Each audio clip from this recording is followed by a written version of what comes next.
Rich people are not hiding their bank accounts, they are hiding their habits instead. The habits are smaller, quieter, and far easier to notice if you know what to look for.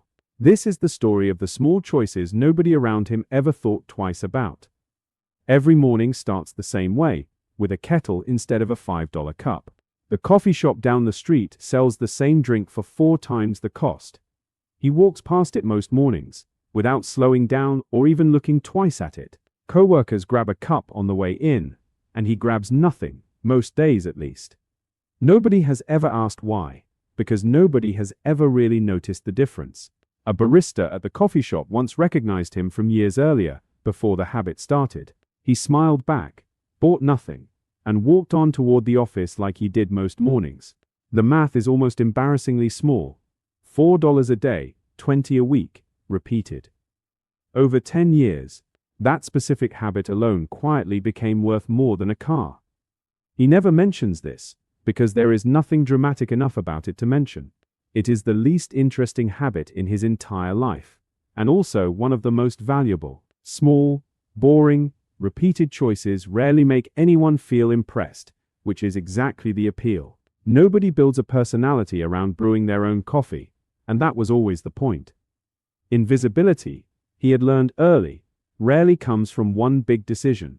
It comes from many small ones. The coffee habit was never really about coffee, it was about practicing a kind of discipline, every small choice like it was training for the much bigger ones still ahead. None of his coworkers would have guessed that a kettle was part of a larger plan. The second habit showed up in his apartment, not his kitchen, a few years later. A cabinet hinge broke one weekend, and he watched a repair video instead of a store. 20 minutes, and a $2 part fixed what a handyman would have charged $80 for.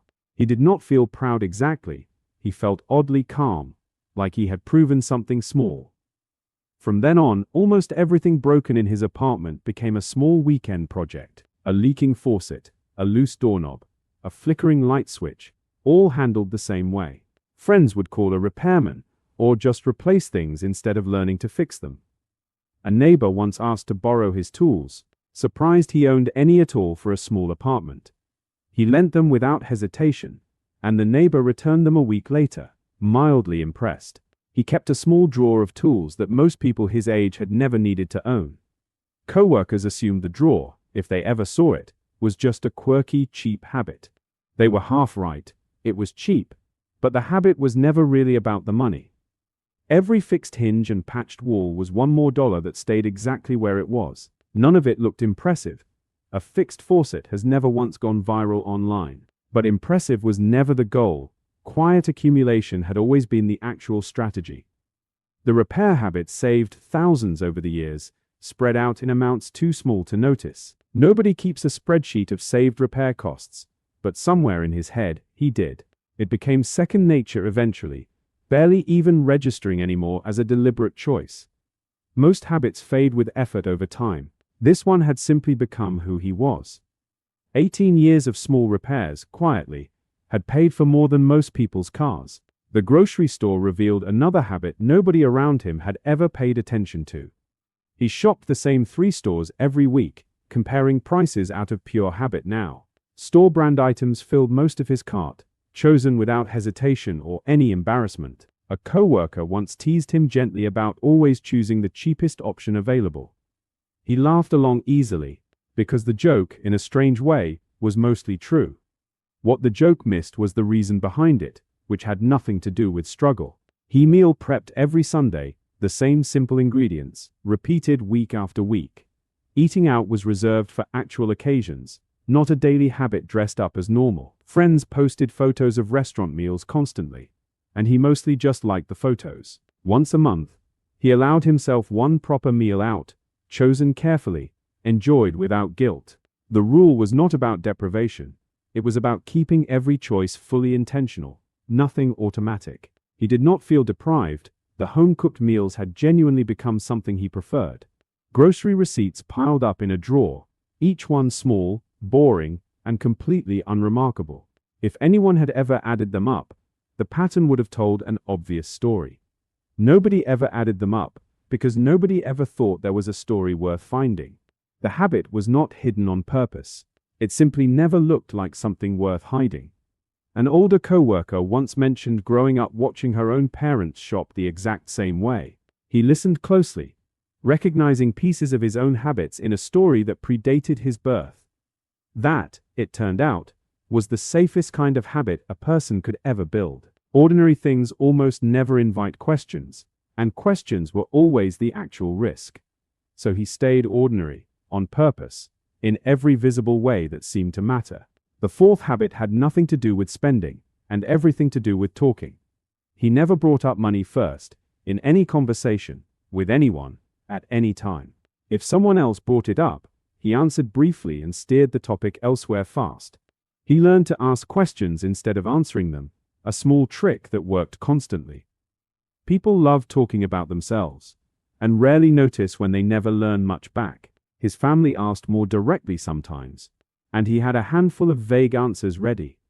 Doing fine, staying busy, nothing exciting, the same 3 phrases, rotated as needed. Nobody pushed much harder than that, because the answers always sounded believable enough. The silence was not cold or distant, it was simply careful, practiced, and completely intentional.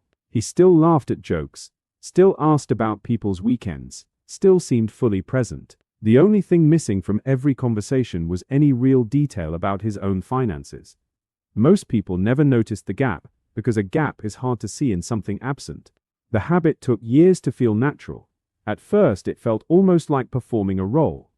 Eventually it stopped feeling like performance, and started feeling like simply who he was. Silence, used carefully, had quietly become one of his most valuable financial habits. Nobody ever writes a book about the habit of simply not saying very much at all. Weekends brought their own version of the same quiet pattern, repeated in a different setting. Friends planned expensive weekend trips, and he usually had a reasonable excuse ready. Work got busy, he would say, or he was saving up for something bigger down the road. That excuse, unlike most excuses, happened to be completely and literally true every time. He picked cheaper alternatives instead, hikes, local parks, evenings that cost almost nothing. Some friends noticed the pattern eventually, and quietly stopped inviting him as often. That stung more than the money ever did, though he never said so out loud to anyone. He kept a smaller circle instead, people who never needed an expensive weekend to stay close. Those friendships felt more honest anyway, built on something other than shared spending habits. He never explained the real reason behind any of it, not even to the closest ones. The habit of choosing cheap weekends had a cost too, just not a financial one. He accepted that cost willingly, because the alternative felt like giving something else away. Money saved quietly compounds, but so, in a different way, does staying consistent with yourself. He chose consistency, every single weekend, whether anyone around him noticed or not. Behind all of it sat one habit nobody could see at all, running quietly in the background. A small percentage moved automatically from every paycheck, before he ever touched the rest. He set it up once, years earlier, and then mostly forgot it was even happening. No willpower was required most months, because the choice had already been made in advance. Automation removed the daily decision entirely, which removed most of the daily temptation too.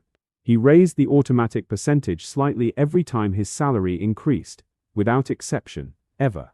The raise itself barely changed how he lived, most of it moved before he ever saw it.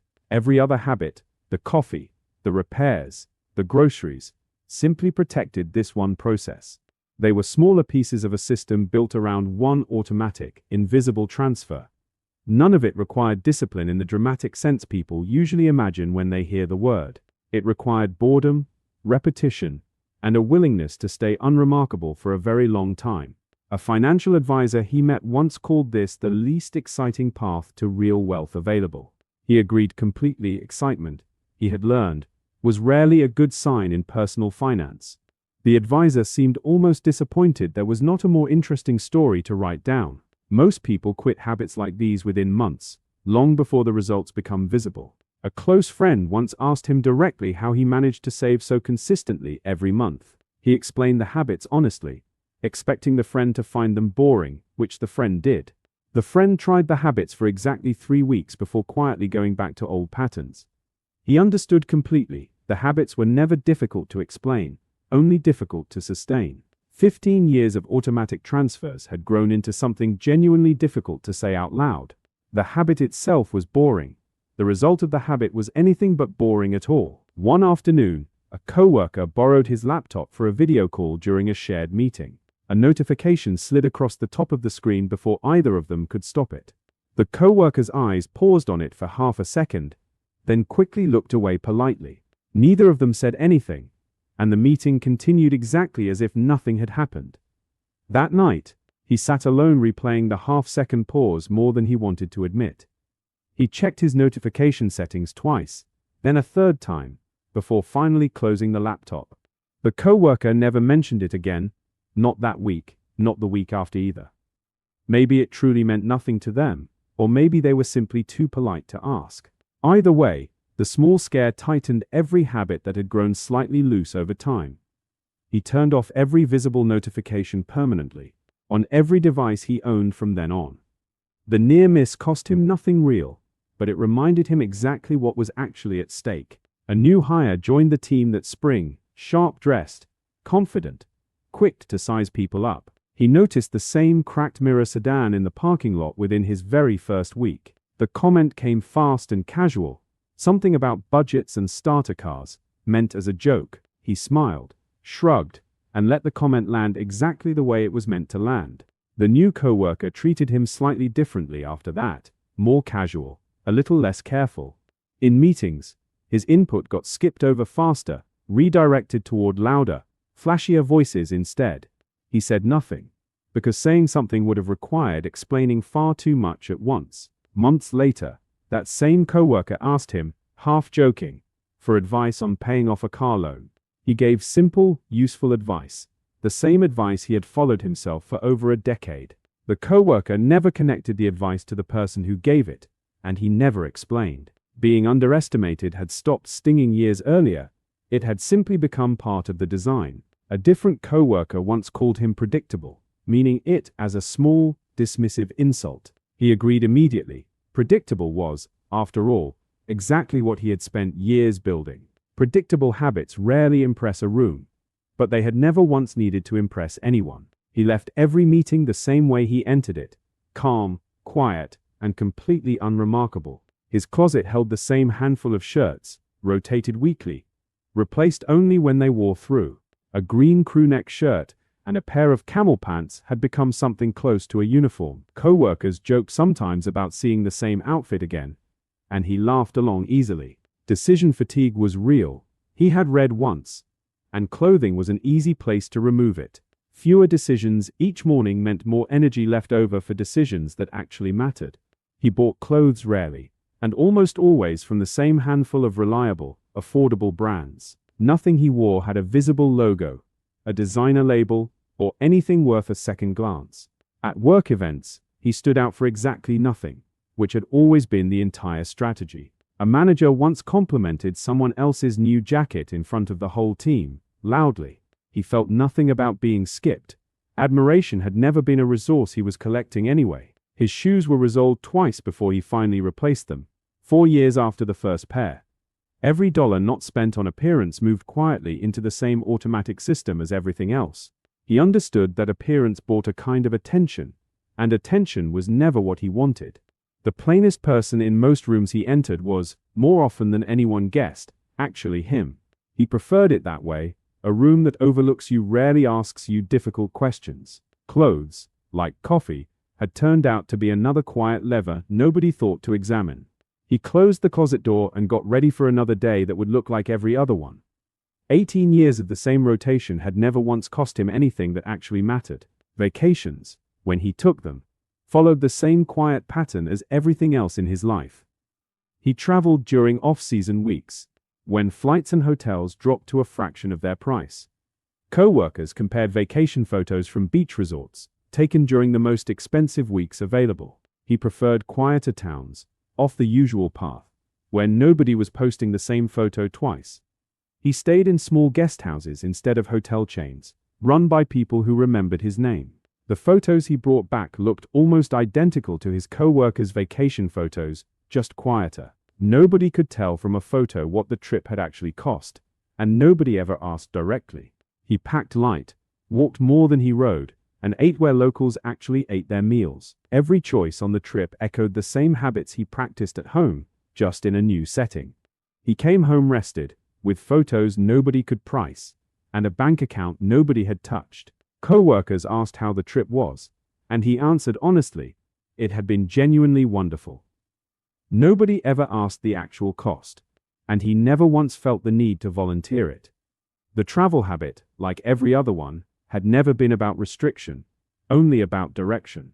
He had gone exactly where he wanted, simply without paying the premium most people assumed was required. Unpacking that night, the habit already felt normal again, folded quietly back into everyday life. A close friend's wedding invitation arrived that summer, destination, expensive, 3 days long.